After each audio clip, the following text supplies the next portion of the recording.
Hey, it's Tyler, host of the Tyler Knows Everything podcast, where the nose is crossed out because I always want to learn more. This episode is a once-in-a-lifetime opportunity to sit down with a member of the greatest generation. Murray Anderson is a 96-year-old Marine World War II veteran. There aren't many of them left on this earth, so I'm honored to preserve Mr. Anderson's stories in both audio and video to go along with the text of the book he authored. As usual, I'll go ahead and get all the advertisements out of the way now, so there's no interruption in the content of this show. The Tyler Knows Everything podcast is free and always will be to listen or watch. Unfortunately, it's not free for me to produce. This podcast is sponsored by my patrons on Patreon. This month's patrons are Ty Kudrain, Roxanne and Eric Helberg, Judge Mitch Templeton, Mark McKee, Joe Gilbreth, Wade Adair, Zach Hawthorne, and Paul Prosperi. And a special thanks to Judge Mitch Templeton for connecting me with Murray Anderson. That's his neighbor. Also, Mitch sponsors this podcast as a political ad paid for by the Mitch Templeton for Judge campaign. You too can sponsor this creative effort for as little as $5. Just go to patreon.com/Tyler Knows Everything. That's www.patreon.com/Tyler Knows Everything. If you watch the video version of this episode, you'll notice that I'm not in my regular studio. I went to Murray Anderson's home, where he lives alone, exercises daily, and still cuts his own grass every week in the Texas heat. He's nearly 100 years old, and it's almost 100 degrees outside. Please welcome Murray Anderson. Tyler Knows Everything.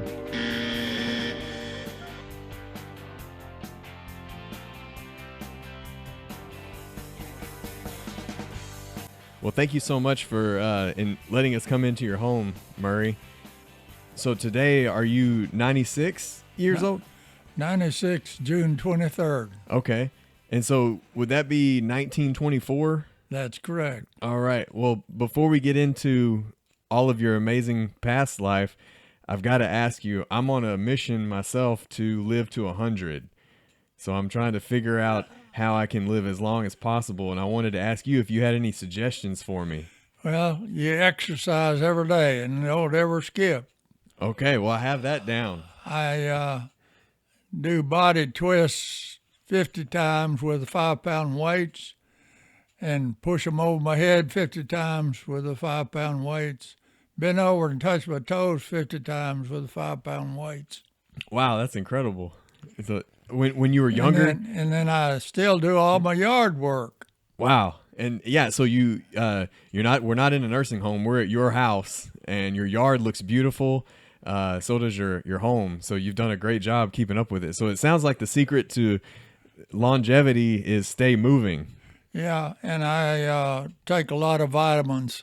Yeah. Okay. Well, I'm 2 for 2. I exercise everything they recommend. I take. There you go. Well, there's so many things that you've seen from 1924 until now. Can you take me back to some of your childhood memories? Yeah, I grew up on a farm up in northeast Texas, about 20 miles from Paris, out in the country from a little town of Deport. We lived 3 miles out in the country on a farm. We grew cotton and corn and had some cows and hogs, and we grew everything we had to eat. We didn't have any money in the Depression. Our main money crop was cotton, and price of cotton had gone down to 3 cents a pound, and you couldn't plant it for that. And so my father would, when we'd harvest the cotton, he'd have it baled and put in a warehouse, and later on he was able to sell it and come out of debt with it. And so anyway, I grew up on the farm, and from the time I was 6 years old, I worked with a team of mules, plowing and chopping cotton and picking cotton and harvesting corn and taking care of milked a cow every morning. And I did, from the time I was 6 years old, I was doing a man's work every day. Mm-hmm. And Then the war came along, and my father died in April before I graduated from high school. And there wasn't any way I could get any labor on the farm because all of them had gone up to Paris to build Camp Maxey, and all of the federal payroll was a lot more than we could pay on the farm. So ended up selling all of our crops at a very low price, and I moved my mother and two sisters to Dallas. I had three sisters already in Dallas, and they were settled and had jobs and were married. So they helped us get started in Dallas, and then after I got my mother and everybody settled up there, I wanted to join the Navy Air Corps, and I took their test for it, and they came back and said I didn't pass. Well, I joined the Marine Corps, and the day I was supposed to leave to go to San Diego, they'd sent me a telegram from Washington, said there had been a mistake made, that I had actually passed. I made 87 on the test, which was acceptable, and I was to report at Hensley Field in Dallas for flight training. Marine Corps said, "Sorry, you're a Marine." Yeah. And so I went to San Diego to boot camp, and that was quite an experience. Yeah, I guess once a Marine, always a Marine, even from day one. Yeah. And so in 1941, that's when Pearl Harbor was bombed. And then did you join the Marines in 1942? Yeah. Okay. And so when was your first deployment?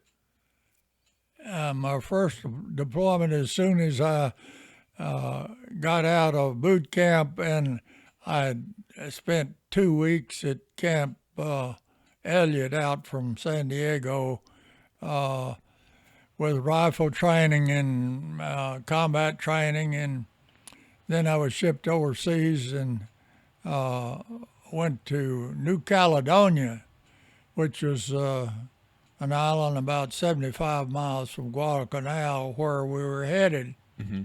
And one of the interesting things, we didn't have any freshwater showers.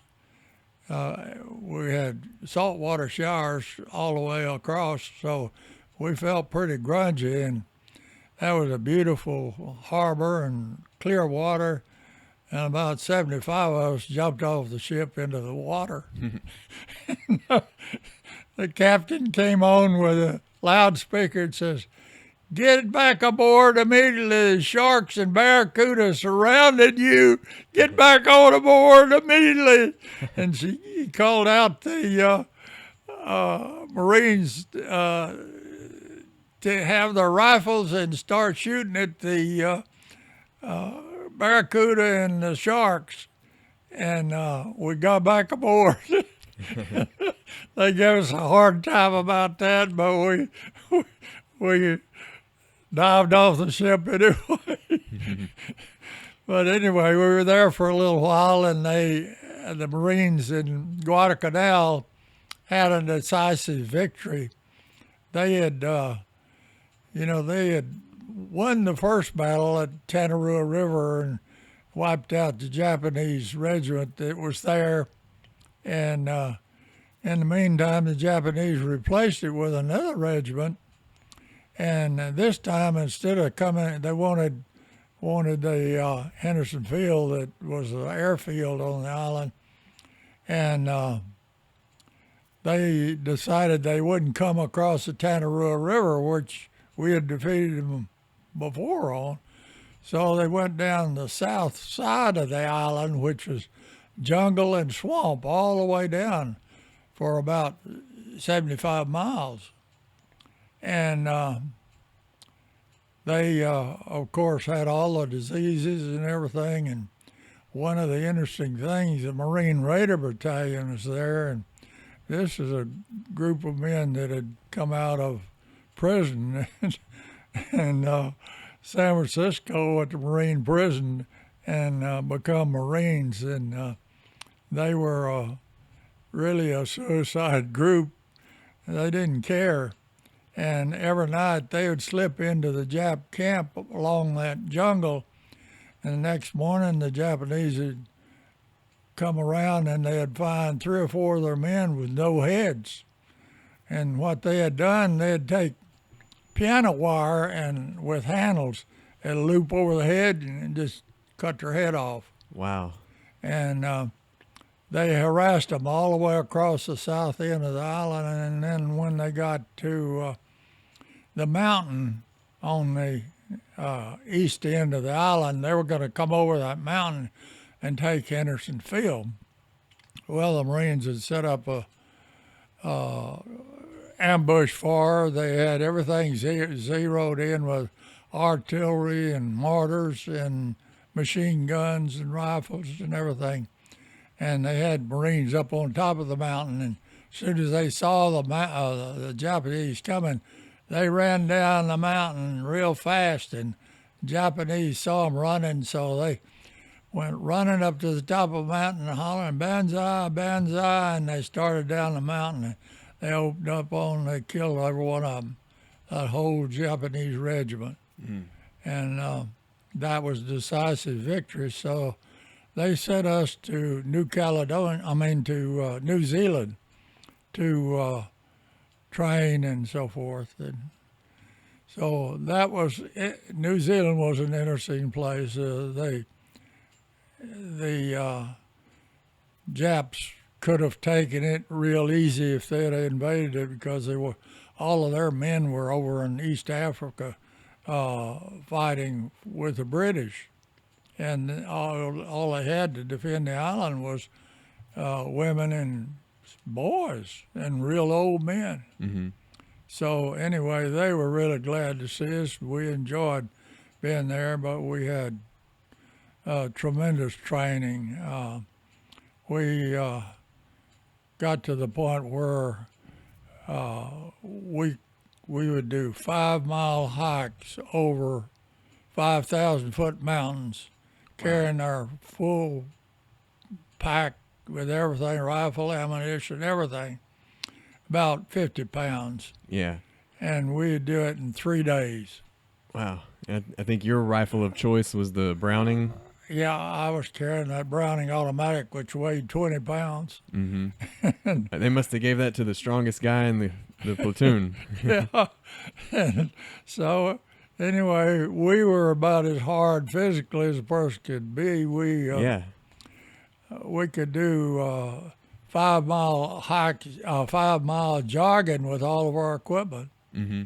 And so I thought I was about as hard as a person could be. And when I went to that first island at Tarawa, I lost 35 pounds in 72 hours. Yeah, I think I read in your book that you weighed a little over 200 pounds and went down to 175 after all that hiking. Yeah, it was, I couldn't believe I lost that much weight in such a short period of time, but we chased a bunch of Japs for 42 miles in one day, and it was 120 degrees in the middle of the day, and they dropped blister bags of water every hour for us to refill our canteens, and everybody had 2 canteens, and they'd put 2 salt tablets in each canteen and fill it up, and we'd drink that every hour, and that's the only way we did it. We're able to do it. And what kind of food did you have to bring with you? Just a dry package K ration. Yeah. That they served to the military. Yeah. And tell me about the letters that you would write back and forth, and how the what? Oh, the letters for mail. Oh, and they would shrink them down. My letters. Yeah. To my wife. Yeah, the V-mail. Oh, okay, V-mail. Yeah. Yeah, you could write a letter, and of course they censored everything you said. They wouldn't let us tell anything about the war or what we were doing. But I had met my wife,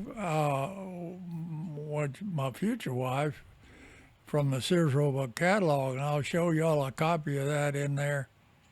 The 1941, the Sears Roebuck catalog came out, and it had on cover of the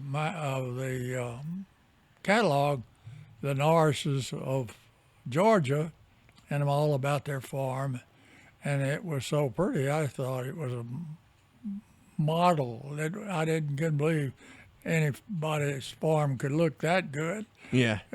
Compared to what I was living on. And anyway, I wrote to her, and she replied, and we wrote to each other for 5 years before we ever met. Wow. And then I went to Georgia and went to school for a year so we'd get acquainted and get married. So you just saw her on the cover of the Sears catalog and wrote her a letter, and the rest is history. Yeah. And it was written up in the Atlanta Journal-Constitution magazine section as the most interesting romance on the GSCW campus. Yeah, I would say It was so. also written up again. I had a young man that, my father-in-law, Mr. Norris, was he and his wife were in Atlanta one Sunday, and they were having dinner at a cafeteria, and it was crowded, and a young man came in and asked if he could sit at their table, and I said, sure, have a seat. And he introduced himself as Robert B. Sears. Well, the name Sears prompted Mr. Norris to tell him about this story about his daughter. And he said, well, do they live here in Georgia? And he said, no, they live in San Antonio, Texas. They're going to college out there. He said, well, do you think they'd let me write that story up? And he said, well, I can give you their phone number and you can call them and see. And he did, and we said, sure. So he sent a photographer out and took pictures of us, and he wrote up the story, and he was looking for a job on as a writer on the magazine section of the Atlanta Constitution, and he got the job for having this story. Oh, wow. Well, so back to New Zealand. After that, did y'all continue to advance across the Pacific? Yes, from Tarawa, we went back to Hawaii, and we were there for, I think, 5 months. And then the Marines took Marshall Islands, which we were not in, but then Saipan came along, and that was a major deal. And so they sent us to Saipan to take Saipan. And so they had, at Tarawa, we had amphibious tanks, and out of the 20 amphibious tanks they had, only one of them survived the first wave. All of them got blown up. And they, in the meantime, they had perfected this amphibious tractor, which had a steel turret and a 75-millimeter cannon on it, and a 50 caliber machine gun and a 30 caliber machine gun. And then it had a compartment back of it where they could haul 14 men. It was crowded. I mean, you were jammed in, but we'd get 14 of us in there. And that's what we went into Saipan with. We went up to the coral reef and hit the coral reef, and it went up. The front end went way up, and I thought it was going to just slide down backwards into the ocean, this steel vehicle. And it came back down, and we got on into the beach. And, of course, we didn't have any trouble on the beach because they had pulverized it with artillery, and then few Japanese were there, they were able to control it with the guns they had on this amphibious tank. And so we really were not bothered much with anything other than just some artillery fire, and they weren't very accurate with that, so we didn't have any problem then. And 2 days later, they were expecting a big counteroffensive, and we had set up our lines and got everything ready, but we were still actually close to the beach on about a 5-mile area for the 2nd Marine Division, which is 20,000 men, and dug in, of course. And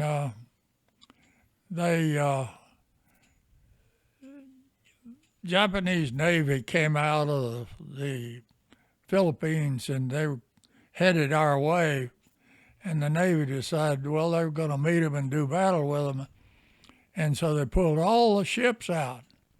And we were on Saipan. There wasn't a ship in sight.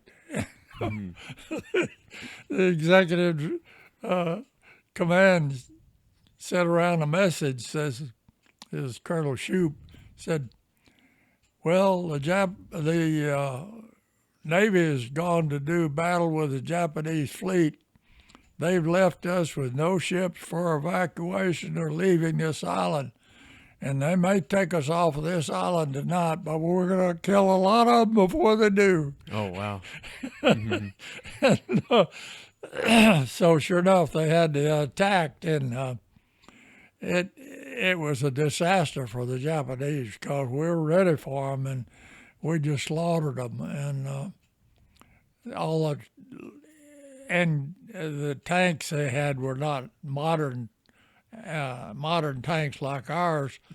They had to stick their head out of the turret to see where they were going. They couldn't see blind, and when they did, well, we'd pop them, and it'd fall back down and dead.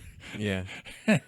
So we stopped those tanks real quick, and then the infantry did an attack, but we laid down so much fire, it just slaughtered them on an open field, and they retreated back to the mountains and the hills and the mountains. I read in your book that you mentioned how fearless they were, that they would rather not be captured or killed. Sometimes they would even kill themselves. Oh, yeah. Because they didn't want you to kill them. It was almost like a ego thing. That's right. Yeah. Now, I've got a Japanese individual flag in there with 2 bullet holes in it. I put in, a guy was attacking me with a bayonet, and I shot him, and he fell right in front of me with a bayonet sticking in the ground. Wow. Yeah. Well, you've got, pictures of your fellow soldiers, and, you're the only one in that picture that survived. What do you think it was that kept you alive through all these dangerous battles? Well, in my first battle at Tarawa, we were in the 3rd wave going in because we had already gone in for the scout mission and come back to ship, and they sent us in with a 3rd wave, and it got to the coral reef, which is about 500 yards or about 300 yards, I guess, from shore, and the landing craft wouldn't go over the coral reef because of low tide. So they dumped us in the water chest deep. We had to wade all the way in with the Japs shooting at us with everything in the book. And I was literally wading through dead Marines. And I was just literally paralyzed with fear. Yeah. And I said, God, you have not answered my prayer. Yeah. It was like he put his hand in my shoulder and says, this is not my doing. This is man's cruelty to man. Right. I said, well, if you're not going to answer my prayer, why should I believe in you? And it was like he said, if you'll ask me, I will give you the strength and the courage to face what you have to face, including death. And all of a sudden my fear was gone, and I could use my training to survive. Wow. And I did, and that's what brought me through, I think, throughout the war. Yeah, that's incredible. I wondered if you could tell me the story about when you first heard about the atom bomb. Yeah, we were on Saipan, and we were training to go into Japan December the 2nd, 1945. 2nd Marine Division was the spearhead division for the invasion of Japan. And my company, a Scout Sniper Company, was to go in 2 hours before the landing on the various beaches they'd be landing on and blow up fortifications. And we knew that was going to be it for us. We would not get off that beach alive. We knew that.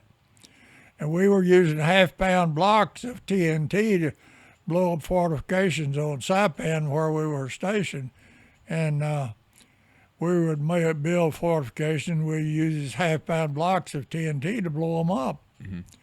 And we were doing this. We were training, and it was early August, and Jeep came up, and that morning we had only seen 3 planes leave off of Tinian, when they usually flew right over the Saipan going to Japan to bomb. And we said, well, it's probably just a scouting mission of 3 planes. And anyway, it was a little after 9 o'clock. This guy came around in a Jeep, handed our lieutenant a message, and he called us over and says, hey, he said, they dropped an atom bomb on Hiroshima this morning. Everybody said, an atom bomb? What's that? Yeah. Nobody had any idea. Yeah, because it was a secret project. So we went on training, and about an hour later, they came around again and said they dropped a bomb on Hiroshima. The town was totally destroyed. They estimated it killed 100,000 people, and it had the explosive equivalent of 100,000 tons of TNT. Yeah. And we used a half-pound block. Half-pound block, yeah. We said, boy, if they got some more of those, the war will be over. Yeah. And sure enough, the second one dropped a few days later, and it was over. Yeah. So one of the 3 planes that you saw was the Enola Gay? Yeah. And so after the second bomb drop, the war was over real quick. And so they sent us to Nagasaki, and we were in Nagasaki, Japan, 29 days after the bomb dropped. And that was for occupation, right? Yeah. Yeah. And that was quite an experience, too. The ships pulled into the harbor, and they were stacking bodies in warehouses, and they'd stack them in there and then haul about on barges and dump them in the ocean. And the stench was so bad, the Navy pulled the ships back out away from the harbor, and we went in by small boats wearing gas masks. And the town was between 2 mountains that they had bombed. It was about 5 or 6 miles wide and about that long an area. And it was totally destroyed. There wasn't anything, concrete pieces that were over 6 inches high. And to give you some idea of the explosive power of that bomb, they had Mitsubishi shipyard we're on the west end of the land there, and they had these big steel girders that they lifted stuff with. They were leaning at 45 degrees and melted like candy sticks. Wow. And we drove all the way across that and went to about 40 miles to liberate some prisoners of war. And the Japs had left because they knew if we saw all condition of those prisoners, we'd have shot every one of the guards. And I read that you were nervous that maybe not all of them would surrender because they were so fierce. Yeah, that's right. They had always projected that they would fight to the death. They would not surrender, Right. period. But all the people across the other side of the mountain were survived. They had concussion rolled over the mountain, broke their eardrums, but they staggered around like they were drunk. Most of them did. But they would either bow or salute, including men, women, and children. And they bow or salute to every one of us. Yeah. Well, what was it like coming back home to the United States after that? I guess since you were a Marine, you weren't the sailor that kissed the woman in Times Square. No, that's for sure. Well, we left Japan and we got in a typhoon. And Oh, no. the typhoon, they had 20 and 30-foot waves, and the ship would fly into them and go way up in there and come down, wham! And two of the front covers on the entrance to the down part of the ship were washed off, and it flooded two big compartments with water, including the mess hall. It was full of water. So the ship was very heavy, and we were afraid it was going to sink.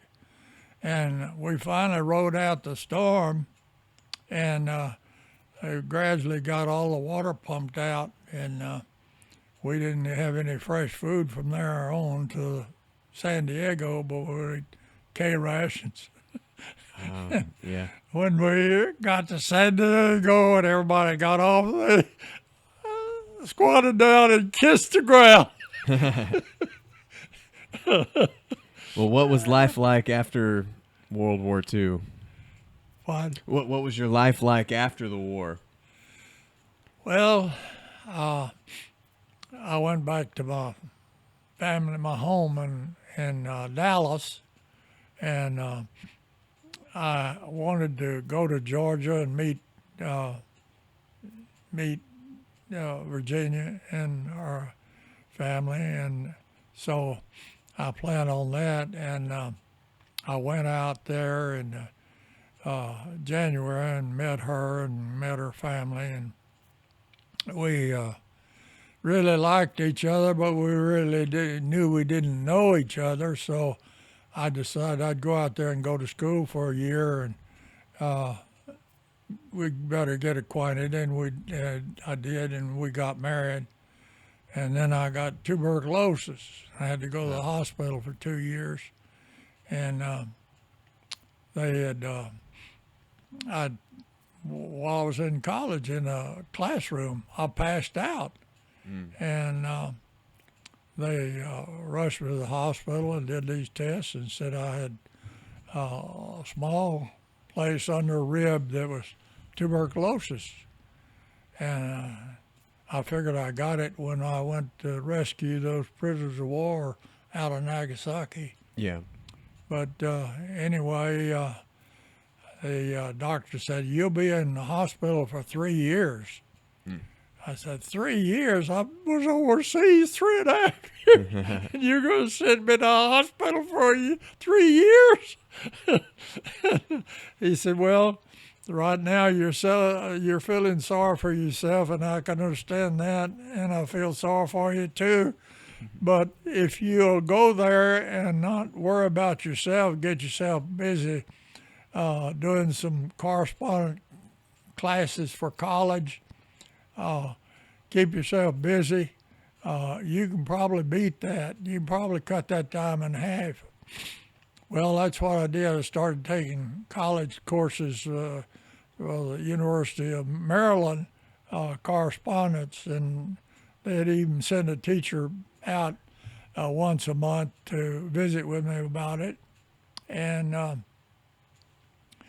finished 5 college courses while I was in the hospital. And after 1 year, they said, well, you're you are cured and we don't think you'll ever have any more problems. But they were giving me pneumothorax, which they punch a needle between your ribs and pump air in there to collapse your lung. Wow. And I continued to take that for 3 years. And but anyway, they sent me to a rehabilitation hospital out at Black Mountain, out of south of Asheville, North Carolina. And every week they'd move you a little further away from the mess hall. And the last 3 weeks I was there, I was walking 10 miles a day just to get my meals. Oh, yeah. And so I read you got a bachelor's degree and then also your master's of business. Yeah, when I finished college at Trinity University, I got my BS degree in business, and my wife got her master's degree. We got our masters at the same time. And after that, I went into the insurance business, and within a year, I was the leading agent in the San Antonio agency. And second year, I'd gone well on up in production, and they sent me to Harlingen to open a new office down there in the Rio Grande Valley. And so I went down there and was there for, 2.5 years. And I built up a unit by hiring new men and training them to sell. My unit was number 2 in the United States for units like that. Did you have any of your military training that you used in your career? Well, I saw a lot of veterans. There were veterans that had an Air Force base there, and I met with a lot of veterans. In fact, I had a colonel as one of my agents. Oh, wow. And so anyway, I was there, and then they wanted me to come to the home office as training assistant. And I went to New York for a year, in and out of New York, went all over the United States as a training assistant. And then came back and opened an agency in Beaumont, and moved my family from Harlingen to Beaumont. Mm-hmm. And I built up the agency pretty well, but I didn't like the agency management. I wanted to go back to selling. And so after 9 years, I gave it up and went back to selling. And I was made the top 50 salespeople in Mutual of New York for the whole United States. And I enjoyed selling.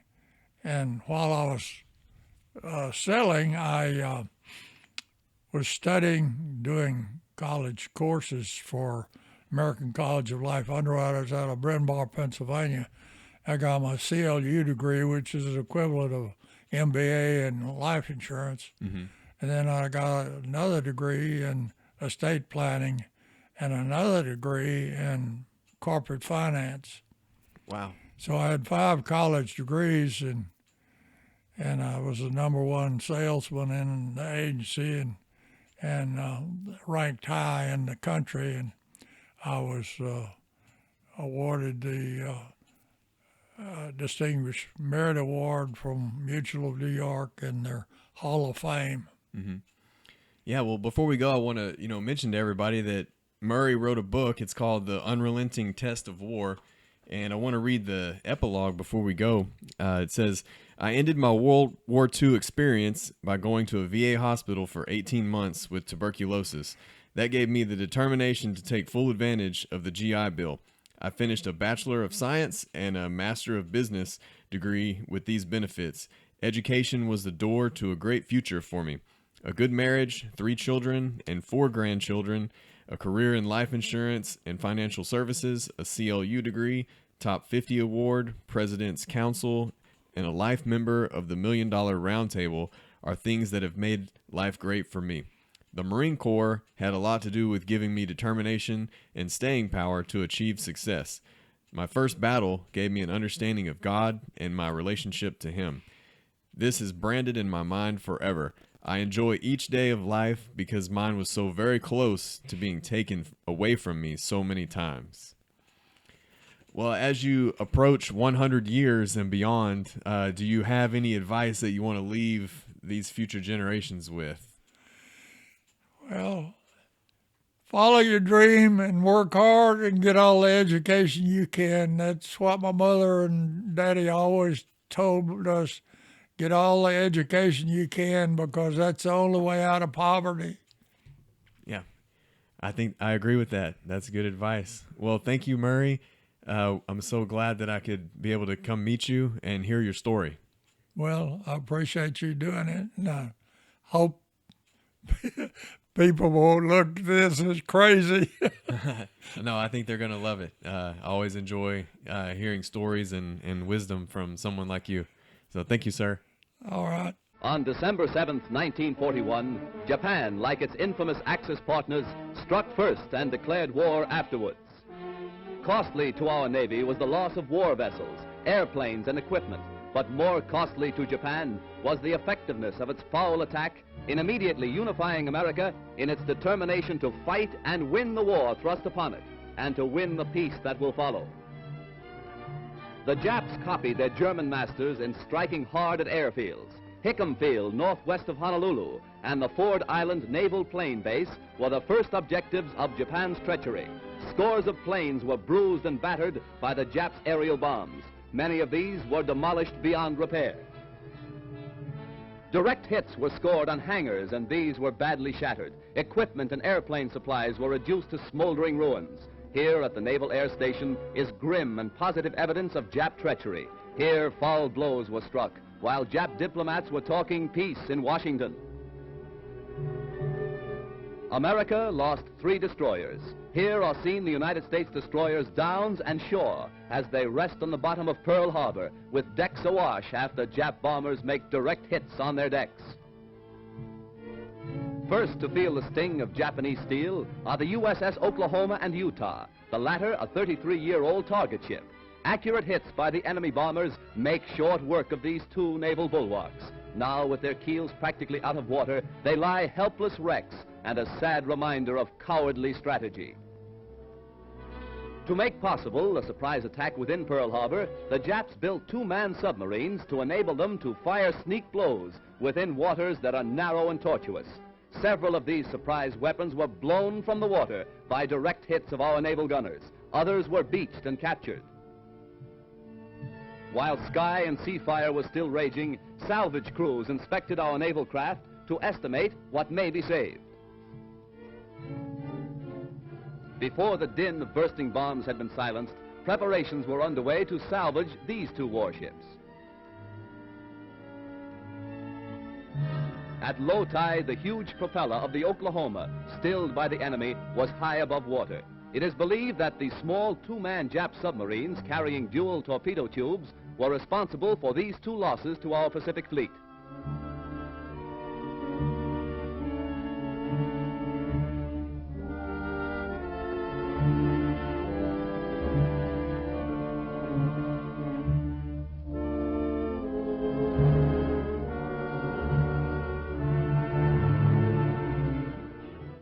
Here is the actual bombing of the mighty USS Arizona by Jap planes. These pictures were made by a fearless cameraman who thought nothing of his personal safety to make possible this record for all posterity. A single lucky hit was responsible for the disaster that befell the Arizona when a Jap bomb falling directly through one of the battleship's funnels exploded in the engine room and set ablaze tons of fuel oil. Dense black smoke billowed to the sky as the massive control tower began to keel over. The Arizona's courageous crew stuck to its guns until the very end. Here was displayed heroism that will live forever in the glorious annals and traditions of the American Navy.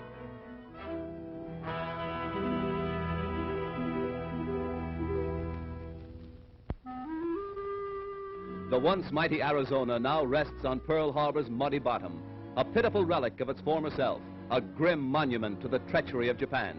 The once mighty dreadnought's armor plate is twisted and torn, but the great battleship's control tower still stands, a defiant beacon that in days to come will cast its shadow upon Nippon's very shores. At Pearl Harbor, at Hickam Field, in the bomb-pocked streets of Honolulu, ever is written history. History with a tragic, treacherous pen. History that 130 million Americans will never forget. And in days to come, the Japs, too, will remember Pearl Harbor. Here is a tragic, unforgettable page in the annals of America. Here, the cunning deceit of the Japs will never be forgotten. Here, they hoped to score a knockout before the war began. The Arizona's gun crews, battered and broken, fired to the last. Their guns pointed skyward, from whence the enemy appeared. The Jap sneak blow cost hundreds of military and civilian lives. The treacherous attack cost our Pacific Fleet 2 battleships outright, another capsized, the loss of 3 destroyers and a mine layer.